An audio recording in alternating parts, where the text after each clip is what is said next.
Hello everyone. आजच्या बीआरएमच्या लेक्चरमध्ये सर्वांचं स्वागत. आपल्या फर्स्ट युनिट मधला 5th चॅप्टर सुरू आहे, रिसर्च डिझाईन. आपण ज्या काही या अगोदरचे चॅप्टर स्टडी केले त्यामध्ये सगळ्या टाईपची रिसर्च रिलेटेड बेसिक इन्फॉर्मेशन घेतली. जसं हायपोथेसिस आपण स्टडी केलाय, त्यानंतर रिसर्च प्रोसेस स्टडी केलेली आहे. तर अशा पद्धतीने मिनिंग, त्याचं इम्पॉर्टन्स, इंट्रोडक्शन, अशा बऱ्याचशा गोष्टी आपण स्टडी करून झाल्यात. आता ऍक्च्युअली आपल्याला त्याची रचना कशी करायची, रिसर्च कसा स्टेप बाय स्टेप जातो किंवा त्यामध्ये काय असलं पाहिजे, ह्या गोष्टी म्हणजे प्रॉपर त्याचं आपल्याला काय करायचं, डिझायनिंग करायचं आहे. त्यामध्ये डिझायनिंग करताना जे काही टॉपिक्स दिलेले आहेत त्यामध्ये दिला meaning, need and importance, steps in research design, essentials of good research design, area scope of research design and types of research design. तर ह्या पद्धतीने आपण वन बाय वन स्टडी करणार आहोत पुढचा. तर यामध्ये पहिल्यांदा फर्स्टली आपण काय करूया, मिनिंग बघूया. रिसर्च डिझाईन म्हणजे नक्की काय करायचंय. So the formidable problem that follows the task of defining the research problem is the preparation of the design of the research project and popularly known as the research design. म्हणजे काय की यामध्ये आपल्याला जर एकदा प्रॉब्लेम फाइंड आउट झाला की problem कसा सॉल्व्ह करणार आहोत, त्यासाठीचं जे टास्क आहे किंवा जे वर्क आहे ते काय करायचंय आपल्याला, रिसर्च प्रोजेक्ट मधलं त्याचं प्रिपरेशन करायचं आहे. मग ते कसं ऑर्गनाइज केलं जाईल, त्यामध्ये कुठले रिसोर्सेस असतील, तर त्या सगळ्या गोष्टी अरेंज कराव्या लागतील आणि त्याचं एक आउटलाईन तयार करावी लागेल, ड्रॉइंग आउटलाईन. जसं हे बघा सेकंड पॅराग्राफ मध्ये दिलंय, the term design means drawing an outline or planning or arranging details. It is a process of making decisions before the situation arises in which the decision has to be carried out. म्हणजे कुठलाही decision घेताना, आता planning असेल किंवा काय असेल किंवा कुठल्या सिच्युएशन मध्ये कशा टाईपचे डिसिजन्स घ्यायचे, याची एक योजना तयार केली जाते. सपोज तुम्ही एखादा ऑप्शन ठेवलेला आहे की या सिच्युएशन मध्ये आपण या पद्धतीने प्लॅन केलेला आहे किंवा या टाइपचं मटेरियल आपल्याला अपेक्षित असणार आहे, डेटा अपेक्षित असणार है. ओके, सो यहाँ पे हम क्या कर सकते हैं कि डिसीजन लेते वक्त हम लोग क्या करेंगे कि सिचुएशन के हिसाब से वो डिसीजन लिया जाएगा. सिचुएशन अगर चेंज होती है तो डिजाइनिंग में चेंज करना बहुत जरूरी है. रिसर्च डिजाइन में क्या करना होगा कि ऑप्शन रखना होगा, अगर डेटा अवेलेबल नहीं हो रहा है तो मेरे पास सेकेंड ऑप्शन क्या है, ये भी डिजाइन के अंदर मुझे डिसाइड करना होगा, डिसीजन लेना होगा. अदरवाइज क्या हो सकता है कि आपका रिसर्च कंप्लीट नहीं हो सकता. तो रिसर्च डिजाइन उतना ही जरूरी है जितना कि रिसर्च प्रोसेस है, रिसर्च का इम्पोर्टेंस है. तो यहाँ पे research designing is a planning, a strategy of conducting research. It plans as to what is to be observe, when where it is to be observed. हम लोग ऑब्जर्वेशंस लेते हैं ना कि वन बाय वन, कि जो भी हमारा वेरिएबल्स है, वेरिएबल्स के बारे में, मार्केट के बारे में या आपका जो भी टॉपिक है उस टॉपिक के रिलेटेड इंफॉर्मेशन कलेक्ट की जाती है, ऑब्जर्वेशन लिया जाता है. तो ऑब्जर्वेशन क्या करना है एग्जैक्टली वो पता होना बहुत जरूरी है. उसका भी, उसके लिए भी डिजाइनिंग जरूरी है. डिजाइनिंग के अंदर हम लोग क्या डिसाइड करते हैं, where it is to be observe, कहाँ पे वो ऑब्जर्वेशन ले रहे हैं, where why it is to be observed, हम लोग क्यों ऑब्जर्वेशन ले रहे हैं, समझ में आ रहा है ना. तो ऑब्जेक्ट के बारे में पता होना जरूरी है. यहाँ पे डिजाइनिंग का मीनिंग क्या है कि हम लोग क्यों कहाँ पे ऑब्जर्वेशन लेंगे, इसका मीनिंग क्या है कि हमारे ऑब्जेक्टिव्स किस तरह के हैं, उसके हिसाब से हमें क्या डिसाइड करना है कि कहाँ पे वो ऑब्जर्वेशन लेना पड़ेगा. हाउ टू रिकॉर्ड ऑब्जर्वेशन, किस तरह से रिकॉर्डिंग किया जाएगा, how to analysis interpret observation and how to generalize. Research design is thus a detailed plan of how the goals of research will be achieved. Okay, so यहाँ पे definition दी है. The research design is the plan. According to Kerlinger ने ये research design की definition दी है कि a research design is the plan. ये एक plan है, structure है, strategy of investigation. आपको किसी भी चीज का इन्वेस्टिगेशन करना है तो ये एक स्ट्रेटेजी रहती है. Conceive so as to obtain answers to research questions. आपके रिसर्च के अंदर जो भी क्वेश्चंस है वो उसके आंसर्स अगर आपको चाहिए तो आपको रिसर्च डिजाइन करना जरूरी है. एंड टू कंट्रोल वेरिएंस, जो भी वेरिएबल फैक्टर्स है उसके अंदर, जिसकी वजह से क्या होता है रिजल्ट्स में वेरिएशंस आते हैं. आप जब भी ये स्टैटिस्टिकल जो मेथड्स दिए आपको वो यूज करेंगे, उसके अंदर आपका डेटा जो फॉर्मेट है वो डाल के आप कैलकुलेशन करते हैं, तो यहाँ पे आपके रिजल्ट्स अगर वेरिएशंस आते हैं हर एक टेस्ट के बाद, तो आपको क्या करना होगा, ये जो वेरिएंस है उसको कंट्रोल करना होगा। सो इसके लिए आपको प्रॉपर प्लान करना है रिसर्च डिजाइन का। समझ में आया यहाँ तक? नीड क्या है इसकी? नीड और importance of research design. Research design is needed as it facilitates organizing of resources for collecting the data. आता डेटा कलेक्शन मध्ये पुन्हा काय दिलंय की डेटा कलेक्शन मध्ये कशा पद्धतीने तुम्ही ऑर्गनाइज करणार आहात रिसोर्सेस। ऑर्गनाइज करणं म्हणजे काय की एकत्रित करणं आहे ते, जे सगळ्या गोष्टी अवेलेबल करणं। ओके, मग ते रिसोर्सेस कुठले आहेत किंवा त्यासाठी काय गाईडलाईन्स दिलेल्या आहेत। रिसर्चर जो आहे, आता तुम्ही रिसर्चर आहात असे इमॅजिन करा, एखाद्या प्रॉब्लेमवर तुम्ही सोल्युशन शोधताय किंवा क्वेश्चन्स आहे तुमच्याकडे, मग तुम्हाला काही गाईडलाईन रिसर्चर्स साठी दिलेल्या आहेत। So when to start and when to complete the research work. जसं आता तुम्हाला एक टाइम लिमिट्स दिलेला आहे की नाही, टीवायला तुम्ही जेव्हा जाल तेव्हा 6 सेमिस्टर्स मध्ये त्या पिरियड मध्येच तुम्हाला तो रिसर्च वर्क कम्प्लीट करायचा आहे। 6 सेमिस्टर स्टार्ट झाल्यानंतर एंडिंग पर्यंत, एक्झाम लागेपर्यंत जी काही डेट तुमची येते एक्झामची, तसं रिसर्चर्स जे काही पीएचडी वर्क करतात किंवा एखाद्या टॉपिकवर काम करतात, तर त्यांना सुद्धा एक टाइम पिरियड फिक्स करून दिला जातो। कारण की कुठल्याही कामाचं व्हॅल्युएशन कशावरून केलं जातं की इन टाइम जर ते वर्क कम्प्लीट होत असेल तर त्याला एक वेगळी व्हॅल्यू असते। सो त्यामुळे इथे रिसर्चरसाठी फर्स्ट गाईडलाईन दिलेली आहे, what type of data are to be collected for research purpose. कुठल्या टाईपचा डेटा तुम्हाला कलेक्ट करायचा आहे। जसं आपण सुरुवातीला पाहिलं की नाही, प्रायमरी डेटा आहे, सेकंडरी डेटा आहे, तर नक्की कशा पद्धतीचं कलेक्शन करताय, from where the data is to be collected, आणि कुठून कुठल्या प्लेस मधून तुम्हाला तो डेटा कलेक्ट करायचा आहे। त्यासाठी आपण एरियाज पाहिले की नाही, एरियाज ऑफ रिसर्च, म्हणजे कुठल्या टाईपचा डेटा तुम्ही कुठल्या प्लेस वरून तो कलेक्ट करणार आहात, एरिया डिफाईन केलेला असेल त्यासाठी। ओके, कारण की पर्टिक्युलर एरियावर आपण काय करतो, रिसर्च करतो, बरोबर ना। जसं मी सांगितलं, रत्नागिरी डिस्ट्रिक्ट घेताय किंवा ऑल ओव्हर वर्ल्ड जी सिस्टीम आहे त्याच्यावर करताय, म्हणजे तुम्ही टॉपिक कसा सिलेक्ट केलाय त्यानुसार तुम्ही काय कराल, त्या प्लेसवरून तो डेटा कलेक्ट केला जाईल। ऑर्गनायझिंग रिसोर्सेस, आता यामध्ये ऑर्गनायझिंग रिसोर्सेस मध्ये दिलंय की research design facilitates organizing of resources for collecting the data. The resources include funds required for collecting data. आता जे काही डिझायनिंग आहे त्यामध्ये organizing resources for collecting data मध्ये काय दिलंय की funds require for collecting the data, म्हणजे किती फंड तुम्हाला अपेक्षित आहे, एक्सपेक्टेड तुम्हाला किती फंड्सची गरज आहे त्यासाठी। The equipment, instrument and material required to conduct the research.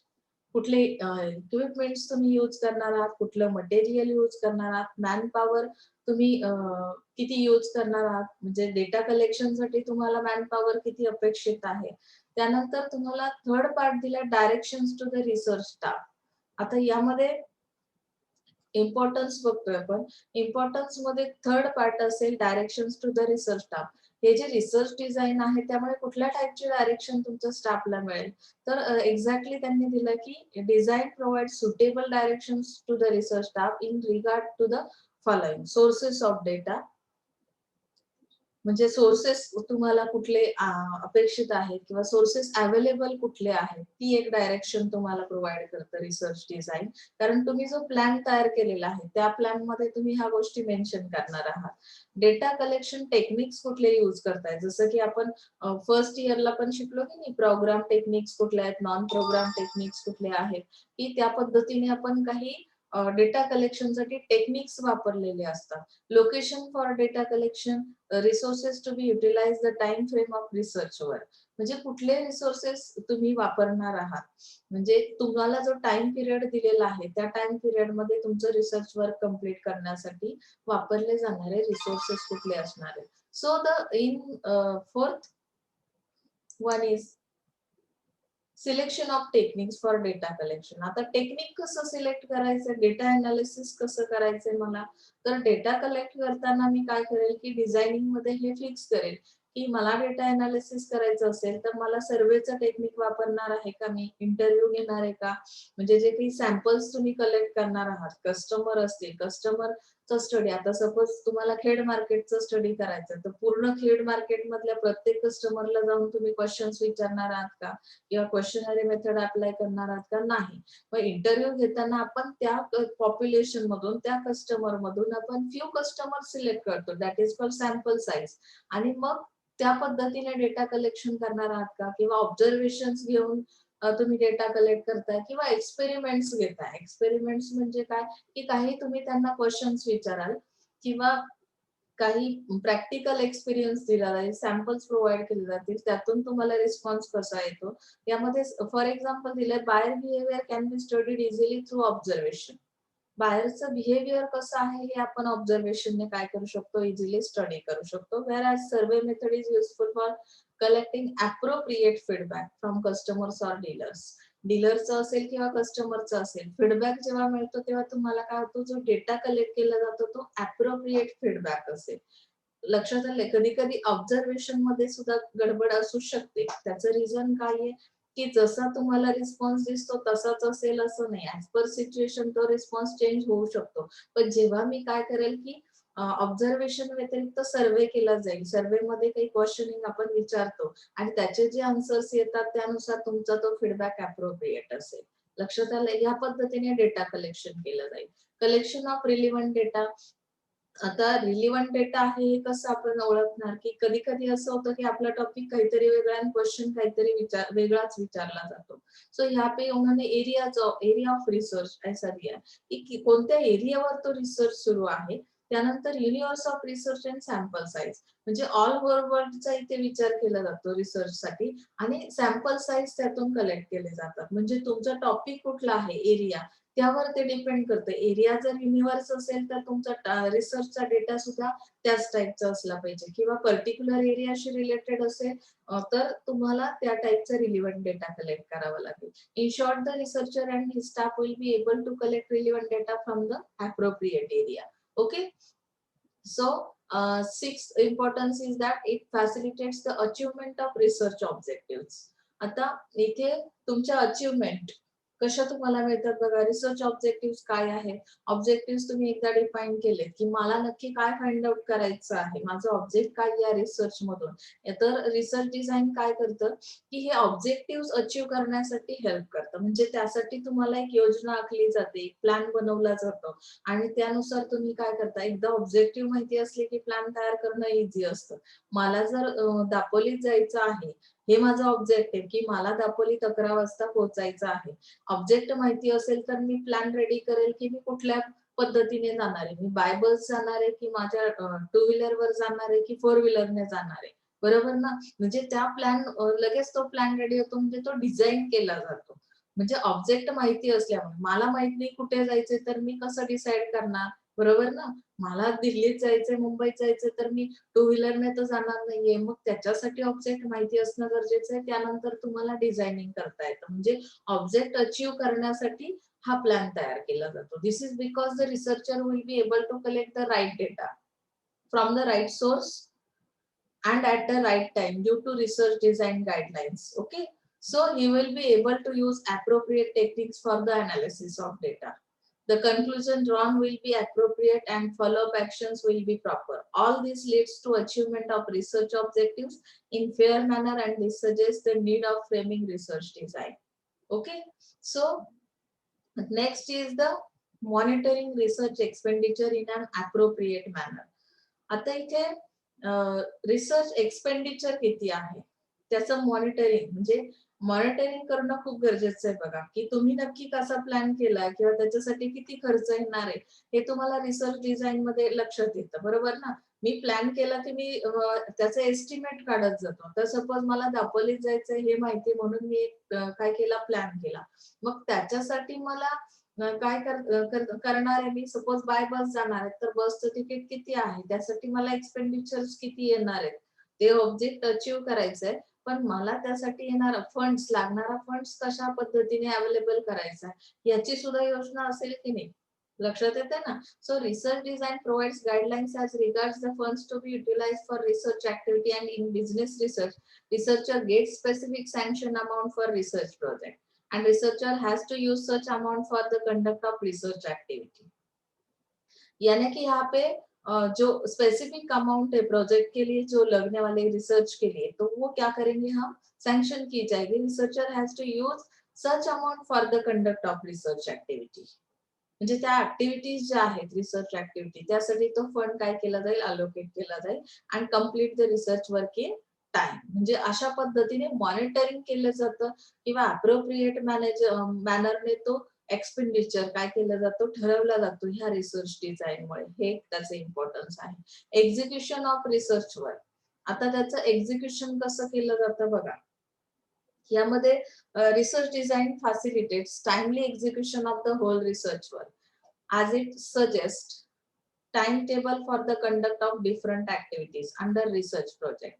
म्हणजे आता एक्झिक्युशन करताना काय केलं जातं, time table for the conduct of different activities. म्हणजे तुम्ही डिझायनिंग करताय म्हणजेच काय करताय, एक्झॅक्टली तुमच्या प्रत्येक ऍक्टिव्हिटीज कधी कम्प्लीट होणार आहेत. आता सपोज 6 चॅप्टर तुम्हाला कम्प्लीट करायचे रिसर्च अंडर, तर फर्स्ट चॅप्टरला मिनिमम किती टाइम पिरियड, सेकंड चॅप्टरला किती मिनिमम टाइम पिरियड. तर अशा पद्धतीने तो टाइम पिरियड डिसाइड केलं जातं रिसर्च डिझाईन नुसार आणि त्या पद्धतीने ते रिसर्च प्रोजेक्ट कम्प्लीट केलं जातं. In brief, research design is needed as it avoids any type of delays, misdirection and misuse of time in the research process. म्हणजे एक्झिक्युशन करण्यासाठी जो टाइम पिरियड आहे तो फिक्स झाला की तुम्हाला टाइमचा जो हे आहे लिमिट्स, तर तुम्ही पूर्णपणे फॉलो करणार आहात. म्हणजे कुठल्याही पद्धतीचा डिले इथे होणार नाही, मिसडायरेक्शन होणार नाहीये. लक्षात आलंय. म्हणजे अशा पद्धतीने आपल्याला रिसर्च डिझाईनचा उपयोग होतो. That is the importance of research design. आता स्टेप्स कुठल्या आहेत त्यासाठी, मला जर डिझायनिंग करायचं आहे तर किती स्टेप्स त्यामध्ये दिलेल्या आहेत बघा. Formulation of research problem. आता इथे एकदा तुम्हाला फॉर्म्युलेशन करायचं म्हणजे काय करायचंय, एक्झॅक्टली ते स्टेटमेंट तुम्हाला फाइंड आउट करायचं की तुमचं जे स्टेटमेंट आहे, तुमचं जे काही रिसर्चचा टॉपिक आहे तो इथे डिसाइड केला जातो. लक्षात आलंय. The initial stage of research are the formulation of research problem and the selection of the type of study. म्हणजे इथे एक्झॅक्टली तुम्ही स्टडीसाठी कुठला टॉपिक घेणार आहेत ह्याचं सिलेक्शन केलं जाईल.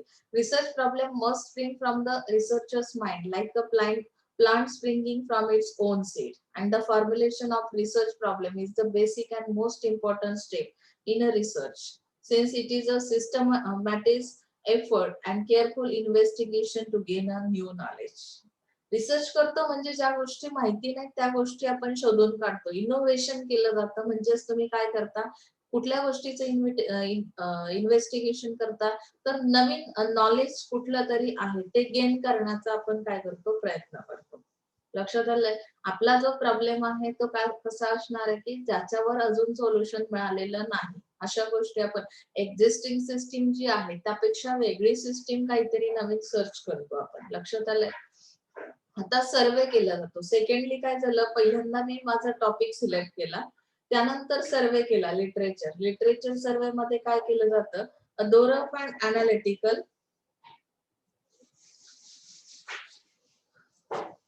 review of previous studies related to the problem may be done along with the stating and defining of research problem. The available information from journals. आता लिटरेचर म्हणजे त्या रिलेटेड, आता सपोज माझा टॉपिक कुठला आहे, डिजिटल मार्केटिंग आहे, तर मग त्याच्याशी रिलेटेड इन्फॉर्मेशन मी कलेक्ट करणार जी की पब्लिश झालेली ऑलरेडी. तर मग जर्नल्स असतील, कॉन्फरन्स प्रोसिडिंग असतील, बुक्स असतील, रिपोर्ट्स असतील, ऍब्स्ट्रॅक्ट्स असतील, प्रिव्हियस रिसर्च वर्क असेल, तर ह्या गोष्टींची इन्फॉर्मेशन मी काढेल. May be made use for this purpose and literature review should not be taken as formality by just a hijacking facts from here and there. So survey of literature is an easy way to compare various methodologies adopted in different studies and will help to analyze to frame most up to date and wiser decision. म्हणजे आपण हे जे काही literature study केलंय, books मधून information घेतली, reports मधून, त्या स्टडीचा आपल्याला उपयोग काय होणार आहे की आपल्याला कंपॅरिझन केल्यानंतर लक्षात येतं की ज्या वेगवेगळ्या स्ट्रॅटेजीज मेथोडॉलॉजीज यूज केलेल्या आहेत त्यांनी, त्यापैकी आपल्यासाठी बेस्ट कुठली, त्यासाठी मी काय करेल, रिसर्च मेथोडॉलॉजीचा प्रॉपर डिसिजन घेऊ शकेल. And review of World Bank and other accredited international studies will be right step in this direction. Okay, so this will also help to show that the problem under investigation relates to previous research studies and that you are doing something new. म्हणजे मला जो काही problem आहे तो solve करण्यासाठी, investigation करण्यासाठी मला मागचा रेफरन्स स्टडी करणं खूप गरजेचं आहे. ही सेकंड स्टेप असेल तुमची. Okay, the conceptual framework. Conceptual framework मध्ये त्यांनी कुठली गोष्ट मेन्शन केली? कन्सेप्च्युअल म्हणजे काय, की आपण म्हणतो ज्याला मराठीमध्ये शुद्ध मराठीत म्हणतात की वैचारिक तुमची जी बैठक आहे ती कशी आहे. एखाद्या गोष्टीचा जेव्हा तुम्ही विचार करता, विचार करण्याची तुमची लेवल कशी आहे. How to think about that problem. कभी भी हमारे सामने जब एक प्रॉब्लम या एक केस आती है तो उसे देखने का नजरिया हर एक पर्सन का अलग अलग होता है. क्यों होता है? क्योंकि हमारा नॉलेज किस तरह का है, नॉलेज कौन सा गेन किया है हमने अभी तक, उसके ऊपर डिपेंड करता है कि या आपका एटीट्यूड किस तरह का है. एटीट्यूड भी इम्पैक्ट करता है ना. तो इसके लिए आपको क्या करना है, सेकेंड स्टेप में आपने जितना नॉलेज गेन किया, लिटरेचर को स्टडी किया, ऑब्वियसली यहाँ पे एक कंसेप्चुअल फ्रेमवर्क तैयार हो जाती है आपकी कि मेरा प्रॉब्लम क्या है, उसके रिलेटेड इंफॉर्मेशन मैंने कौन सी स्टडी की है, उसके बाद कंसेप्चुअल फ्रेमवर्क बनती है. सो यहाँ पे उन्होंने एक चीज आपको मेंशन की, it is the process of giving clear and precise meaning and accepted definition to various concepts and variables used in the areas of research undertaken. तो आपका जो भी एरिया है, वेरिएबल एरियाज को हमने स्टडी किया, तो उसके ऊपर हमें क्या करना है, कंसेप्ट के बारे में सोचना है और सोचने के बाद हमें क्लियर और प्रिसाइज मीनिंग समझ में आता है उसके रिलेटेड जो भी प्रॉब्लम है. तो thorough review of literature and interaction with subject experts, practitioners and original thinkers will help a great deal for proper conceptualization. तो अभी एक्सपर्ट्स क्या कहते हैं, सब्जेक्ट एक्सपर्ट्स का मानना क्या है, जो भी आपका इंटरेक्शन जिनके साथ रहता है ना. अभी मैं अगर स्टडी कर रही हूँ या प्रोजेक्ट कर रही हूँ तो मेरे कुछ गाइड होंगे, वो एक्सपर्ट होंगे उस सब्जेक्ट रिलेटेड, प्रैक्टिशनर्स होंगे, तो ओरिजिनल थिंकर्स होंगे. तो उनके साथ मैं क्या करूंगी, डिस्कस करूंगी वो उसी प्रॉब्लम के ऊपर. तो डिस्कशन के बाद मुझे क्या समझ में आएगा कि एक मेरा कंसेप्चुअलाइजेशन तैयार हो जाता है. एक्सपर्ट जब भी आपसे बात करते तो कुछ डीप नॉलेज आपको बताते, तो फिर हमारी कंसेप्ट क्लियर हो जाती है कि हमें किस तरह से जाना है. एक दिशा मिळते, डायरेक्शन मिळते तुम्हाला. In depth background knowledge about the research problem increases the conceptual clarity of the researcher and the interpretation of the findings of study depends the way terms were originally defined. म्हणजे तुम्हाला इथे terms कळतात, actually concept समजली म्हणजे मला त्याचा अर्थ लावता येतो, मिनिंग कळतं त्याचं. लक्षात आलंय? जे कन्सेप्ट क्लिअर होणं म्हणजे काय, की मी क्लिअरली सांगू शकते, मी त्याचा स्पष्ट मिनिंग सांगू शकते की मला काय करायचं आहे. Is that clear? Fourth one दिलेलं आहे, फॉर्म्युलेशन ऑफ रिसर्च इश्यूज. आता इथे काही क्वेश्चन्स तुमच्या माइंड मध्ये तयार होतील. एकदा कन्सेप्ट क्लिअर झाली, मला जर समजलंच नाही, मॅडमने आता पूर्ण 1 तासामध्ये काय शिकवलं ही जर कन्सेप्टच क्लिअर झाली नाही तर मला क्वेश्चन्सच तयार होणार नाही. येतंय ना लक्षात, की माझ्या माइंड मध्ये काही क्वेश्चन्स तयार होतील. Formulation of research issues. मग त्या रिसर्च मध्ये कुठले इश्यूज आहेत, मग ते फाइंड आउट कसे करणार. Once a research problem is formulated, a researcher has to raise a series of research questions or statements to suit the problem which form the basis of further analytical investigation. जब मैंने literature पढ़ा, literature के बाद जब discuss KIA उसके ऊपर, जब मेरे experts है, subject experts, practitioners है, उनके साथ डिस्कशन किया, उसके बाद मुझे एक मीनिंग समझा, कंसेप्ट क्लियर हुई. कंसेप्ट क्लियरिटी के बाद मुझे मेरे माइंड में एक स्टेटमेंट, मेरे जो भी प्रॉब्लम है या मेरा जो भी टॉपिक है उसके रिलेटेड एक क्या हुआ, क्वेश्चन मार्क तैयार हुआ, कुछ इश्यूज मेरे सामने आए. The research question helped to discover a new or more concrete facts about the specific problem and which a researcher wants to solve. और जो भी आपके इश्यूज है वही हमें क्या करने, सॉल्व करने. तो क्वेश्चनरी किस तरह से बनती है, समझ में आ रहा है ना. की कसं तुम्हाला फीडबॅक घ्यायचा आहे. हे क्वेश्चन्स तयार झाले, त्याची उत्तरं जी येणार आहेत ते तुमचं फाइंडिंग असणार आहे.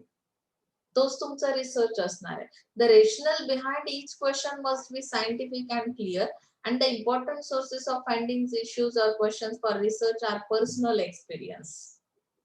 अभी हम लोग देख सकते हैं यहाँ पे कि जो फाइंडिंग्स आते हैं तो वो टोटली किस तरह के होना जरूरी है. Question must be rational, scientific end clear.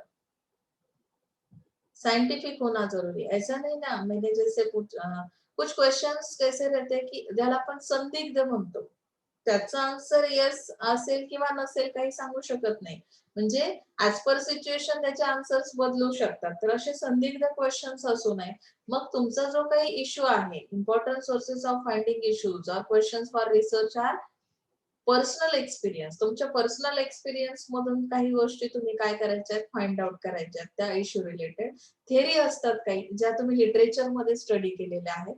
Material read and knowledge about the subject, conversations and it is the research question which help the formulation of objective and hypothesis in a study. जसं आपण हायपोथेसिसचा एक चॅप्टरच पूर्ण study केला की इथे जेव्हा questions तयार होतात, रिसर्च क्वेश्चन्स, तेव्हा तुम्हाला एक्झॅक्टली कळतं की तुमचे ऑब्जेक्टिव्ह काय असणार आहे. किती सुंदर दिलंय बघा की त्या रिसर्च वर वर्क करताना ह्या स्टेप्स ज्या दिलेल्या आहेत, एकदा कन्सेप्ट क्लिअर झाली की त्यानंतर तुम्हाला जे क्वेश्चन्स किंवा इश्यूज क्रिएट होतात, त्यामुळे तुम्हाला तुमच्या रिसर्चचे ऑब्जेक्टिव्ह सापडतात. ऑब्जेक्टिव्ह तुम्हाला भेटले की त्यातूनच तुमचे हायपोथेसिस स्टडीसाठी रेडी होतात. म्हणजे ऑब्जेक्टिव्ह काय आहे की मला कस्टमर सॅटिस्फॅक्शन, कस्टमरला सॅटिस्फाईड करायचंय. मग कस्टमर सॅटिस्फाईड होतीलही, कदाचित होणारही नाही. हे झाले हायपोथेसिस, गृहीतक. मी गृहित धरल्या दोन गोष्टी, दोन पॉसिबिलिटीज मैंने वहां से निकाले. मेरे ऑब्जेक्टिव पर मेरे हाइपोथेसिस डिपेंड करते. अगर मुझे ऑब्जेक्टिव पता है तो ही मैं पॉसिबिलिटीज निकाल सकती हूँ यहाँ पे. तो पहले हमारा ये क्या है कि पहले हमारा प्रॉब्लम डिफाइन होना चाहिए, हमें क्वेश्चंस आने चाहिए, कुछ इश्यूज निकलने चाहिए, तब जाके हम ऑब्जेक्ट डिसाइड करेंगे कि मुझे इसके अंदर क्या करना है. ऑब्जेक्ट यानी आपका अचीवमेंट क्या है, उसके अंदर गोल्स क्या है आपके. समझ में आ रहा है ना. Transformation of research question to specific objective. यहाँ पे एक्चुअली ट्रांसफॉर्म किया जाता है कि जो भी इश्यू है उसे हम लोग क्या करते हैं, उस स्टेटमेंट को ऑब्जेक्टिव्स में कन्वर्ट कर देते हैं. For each research issue to corresponding objective can be frame and these objectives differ with the type of studies and goal to be attained. The conceptual framework enables the researcher to formulate the objectives of plan investigation, and these objectives indicate the series of units to be observed and what relations to observe about each different units. तो अभी यहाँ पे क्या KIA जाता है, ये objectives exactly किस चीज को indicate कर रहे हैं, सीरीज ऑफ यूनिट्स. कितने यूनिट्स का स्टडी हमें इसमें करना है, ऑब्जर्वेशंस किस तरह के होना जरूरी है, रिलेशंस क्या होते हैं, डिफरेंट डिफरेंट यूनिट्स के अंदर रिलेशन क्या है. जैसे हमने देखा ना, इफेक्ट एंड रिलेशन को हमें क्या करना है कि उसका कॉम्बिनेशन क्या है, वेरिएबल्स के अंदर रिलेशन क्या है, वो स्टडी करते हैं ना. तो ये स्टेप के अंदर हमें डिफरेंट यूनिट्स के बारे में पता चलेगा और उसके रिलेशन के बारे में हमें ऑब्जर्वेशंस लेना बहुत जरूरी है. Okay. Transformation of objective into research hypothesis. आता इथे ऑब्जेक्टिव्हला तुम्हाला रिसर्च हायपोथेसिस मध्ये कन्वर्ट करायचं. मग त्यामध्ये काय केलं जातं बघा. The word hypo means under a below and thesis means a reason theory. काहीतरी त्याला रिझन असतं, बरोबर ना. कुठली गोष्ट, कुठलाही स्टेटमेंट आपण विदाउट रिझन देत नाही. तुम्ही आता काहीतरी बोलला, इमॅजिन करा कुठलाही स्टेटमेंट, तर मग त्यामध्ये काहीतरी रिझन असतं ना. विदाउट रिझन जे बोलतात त्याला आपण ॲबनॉर्मल असं म्हणतो. बऱ्याचदा क्लासमध्ये गडबड झाली आणि विचारलं की काय झालं, तर कोणीच काही उत्तर देत नाही, पण कोणीतरी बोललेलं असतं, त्यामागे काहीतरी रिझनही असतं, पण आपण ते सांगण्याचं टाळतो. तर इथे थिअरी असते, रिझन थिअरी असते. थिसिस म्हणजे काय की ज्या काही गोष्टी आहेत, जे स्टेटमेंट्स बाहेर येतात, हायपो means under below and hence hypothesis denotes a theory which is not fully reasoned. तुम्ही काय करता, पॉसिबिलिटीज कशा काढता की फुल्ली रिझन त्यामागे असणार नाही. तुम्ही काय करता, फक्त एक गृहीत धरलेलं असतं, पण अंदाजे तो अंदाज वर्तवलेला असतो. It is a proposition which can be put to test its validity. Hypothesis is a predictive statement and that relates to an independent variable to dependent variable. म्हणजे ह्या ज्या काही पॉसिबिलिटीज काढलेल्या असतात त्यामध्ये व्हेरिएबल्स असतात. त्यामुळे हे कसं आहे, प्रिडिक्टिव्ह स्टेटमेंट आहे. Hypothesis states that we are looking for one or more hypotheses can be framed based on the objectives of the study. मी सुरुवातीला सांगितलं की हे ऑब्जेक्टिव्ह वर डिपेंड आहे. म्हणजे इथे 6 स्टेप मध्ये तुम्हाला ऑब्जेक्टिव्ह हे ट्रान्सफॉर्म केले जातील रिसर्च हायपोथेसिस मध्ये. 7 स्टेप जी आहे ती ऍक्च्युअली कव्हरेजची आहे. Scope and coverage of the study.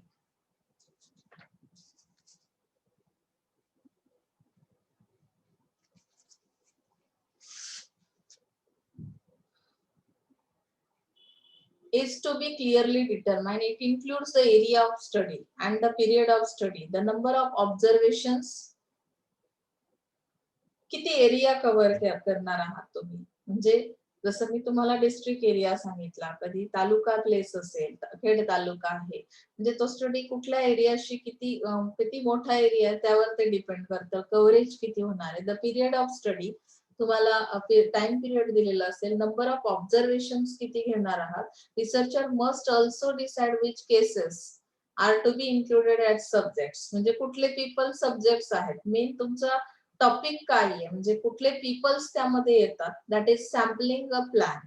म्हणजे कव्हरेज करताना तुम्हाला सॅम्पल प्लॅन अगोदर डिसाइड करावा लागेल and full and detail information on the following points should be given.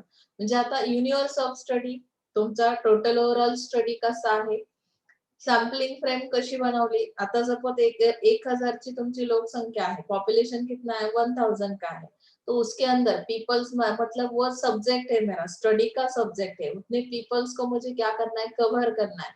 तो एट दैट टाइम मैंने क्या किया, उसमें से सैम्पलिंग फ्रेम कितना बनाया कि 1000 में से मैंने 100 पीपल्स का अगर सर्वे किया तो मैंने सैम्पलिंग फ्रेम तैयार कर दी.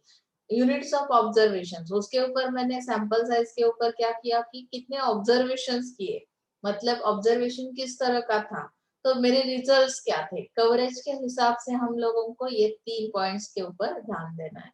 अभी 1 पॉइंट है data requirement and data source. आता आपली रिक्वायरमेंट काय आहे, डेटा रिक्वायरमेंट किंवा डेटा सोर्स कुठले आहेत, जसं प्रायमरी डेटा, सेकंडरी डेटा. तर त्यामध्ये दिला different type of data required for the analysis and its sources to be clearly specified. And the sources of information are wide, that is documentary and or field source. There are several methods of collecting primary data and the sources of secondary data are also very wide. The selection of appropriate data depends on the type of information required. यानी कि आपकी information किस type की है उसके ऊपर depend करता है कि कौन सा डेटा यहाँ पे मुझे यूज करना है. उनसे डेटा की रिक्वायरमेंट है या सोर्सेस किस तरह से अवेलेबल करने. तो information required which again is based on the nature, scope and object of inquiry. Inquiry किस चीज की करनी है, तो ऑब्जेक्ट आपकी क्या डिफाइन किए आपने, तो ऑब्जेक्ट के ऊपर डिपेंड करता है कि किस चीज की इंक्वायरी करनी है, कौन सा डेटा कलेक्ट करना है. Okay, analytical framework end tools of analysis. अभी एनालिसिस किस तरह से किया जाएगा. So the statistical techniques,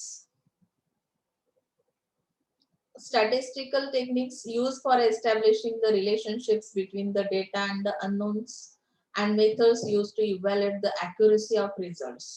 Relationship establish करनी है, जो चीजें आपके पास अवेलेबल है, रिलेशनशिप बिटवीन द डेटा, जो इंफॉर्मेशन कलेक्ट की है आपने, and unknown the methods used to evaluate the accuracy of results. यानी कि जो कुछ चीजें हैं unknowns and methods used to evaluate the accuracy of results, that is the analytical tools of research. Statement of the limitations of the study. Statement क्या कह रहा है, the time allowed for a study and the series of restrictions that may crop up during the course of investigation impose reasonable limitations on each study. यानी कि यहाँ पे statement जो KIA है मैंने analysis करने के बाद, statement of the limitations of the study के अंदर कि उसके लिमिट्स क्या है, हर एक चीज का। हम लोग बोलते हैं ना कि कुछ इसमें एक्सेप्शनल केसेस रहते, तो ऐसे एक्सेप्शनल केसेस ही क्या है कि लिमिटेशन है उस स्टडी की। समझ में आ रहा है ना? Time allowed for study end series of restriction that may crop up during the course of investigation impose reasonable limitations on each study. A clear statement of the limitations of the study is also proof of scholarly writing, and research problem under study should also be limited, concentrating on important informations and essential detail. Widening the net unnecessarily will also lead to collection of impertinent data to be discarded subsequently. तो हमें जो unwanted data है वो क्या करना है, उसके ऊपर भी फोकस करना है। किस टाइप का डेटा है जो कभी कभी हमारा डेटा कलेक्शन के इसमें नहीं आता है, फिर भी अगर कुछ चीजें ऐसी है जिसके ऊपर लिमिटेशंस आते हैं, स्टेटमेंट जो हमने किए हैं, तो ऐसा data, exceptional cases related data भी, उसके ऊपर भी हमें कलेक्शन के लिए फोकस करना है। ओके, द चैप्टर आउटलाइन, ये 11 पॉइंट है। तो चैप्टर आउटलाइन किस तरह से बनाई जाती है? It is useful step in preparation of draft outline of the thesis. It stands as a guide or planning the thesis. There is no set or standardized model, though most of the researchers follow a standard format. एक format रहता है, एक standard बनाया जाता है जिसके ऊपर हम लोग क्या कर सकते हैं कि ड्राफ्टिंग करना, थीसिस का outline banana. So the introductory chapter is followed by a survey of literature. And the chapter dealing with the body of the thesis vary according to the purpose and the problem of the study. यानी कि किस type का problem है तो हमें कौन से steps को follow करना है, या आउटलाइनिंग किस तरह की होगी उस थीसिस की, तो ये किसके ऊपर डिपेंड करता है? Problem of the study. The empirical study deals with the analytical framework including procedures, techniques, hypothesis, samples, test, तो ये सब आउटलाइन किया जाता है. मतलब इसका डेटा किस तरह से कलेक्ट करना है, गैदर करना है, कौन से टेक्निक्स अप्लाई करने, ये हम क्या करते हैं? एम्पिरिकल स्टडी डील्स विद एनालिटिकल फ्रेमवर्क, एक्सपीरियंस के हिसाब से हम लोग ये डिसाइड करते हैं. बजटिंग एंड कॉस्ट एस्टिमेशन है, इसके अंदर बजट बनाना पड़ेगा. Minimum expenditure of money, time end energy, time budget आपको दिया जाएगा. Initial readings, collecting the bibliography and hypothesizing. Okay, initial reading, time budget किस तरह से, कलेक्ट किस तरह से करना है, बिब्लियोग्राफी किस तरह की होगी आपकी, हायपोथेसाइजिंग. इथे तुम्ही जे जे काही वाचलेलं आहे, इन्फॉर्मेशन कलेक्ट करताना ते सगळं येणार आहे. Okay, collection of data and consultation, analysis and interpretation, त्यानंतर editing and evaluating the final report. आता यामध्ये another possible allocation may be as follows: defining the problem, literature review, consultation, data collection, analysis, first draft. Drafting कैसे किया जाता है पता है ना? Revising, footnoting, editing, final draft, proof reading, ये सारी चीजें यहाँ पे ये पॉसिबल एलोकेशन से जो आपको क्या करने हैं इसके अंदर टाइम बजट के अंदर करने हैं. ओके, कॉस्ट एस्टिमेशन निकाला जाएगा.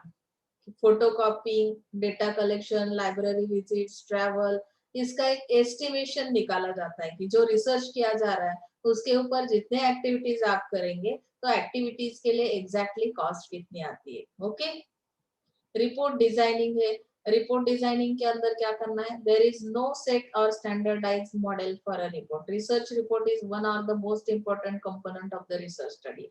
It is the written presentation of the evidence and the findings in detail and forms part of the culmination of the investigation. आपने जितना इन्वेस्टिगेशन किया है उसका प्रेजेंटेशन रहता है, रिपोर्ट डिजाइनिंग किया जाता है, यानी कि ये एविडेंस है उसका.